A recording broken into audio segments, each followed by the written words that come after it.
for the Nigel Farage. In generations to come, children will be told a story. They'll be told that once upon a time, Europe was divided.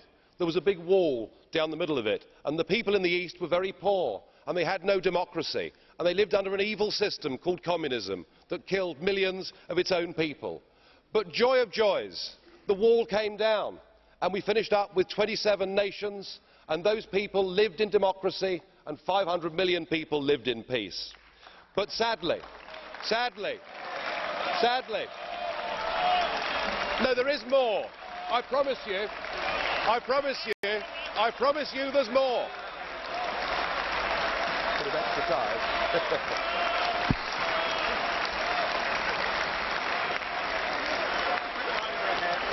Thank you. I should just sit down now.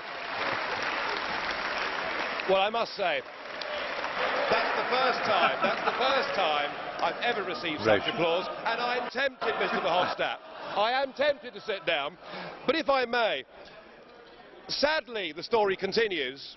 The politicians in charge became very greedy, and they wanted money for themselves, and they wanted power, and so they resorted to lies and deceit, and they staged the most spectacular bureaucratic coup d'etat that the world had ever seen. But they didn't need to use any bullets to do it. They were much cleverer, much more scheming than that. No, what they did is they put in place a new treaty. It was called the Lisbon Treaty. And then they gave 27 people total unlimited power. These were to be the people that made all the laws. Of course, they already had a flag and they already had an anthem, but they went about building a new state. But they ignored the people. And what they did, whether they knew it or not, is they recreated the very evil system that the people in Eastern Europe had lived under before. But the incredible thing was that many of the new bosses had also worked for that same evil system before. Well, of course, the plan was flawed, and their fanciful monetary scheme collapsed. But still, the new bosses wouldn't listen to the people. No, They made life tougher and tougher. They put tens of millions into poverty. They denied people a say.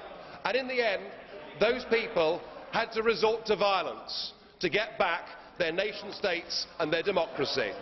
And the moral of the story is they had learnt nothing from history.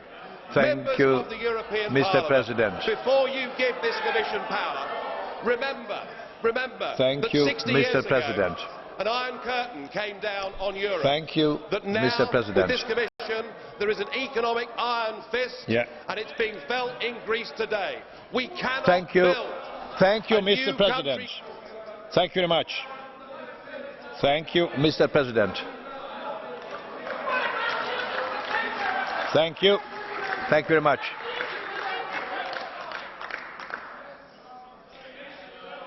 Głos zabierze pan Hans Peter. Mr. Hans-Peter Martin has the floor.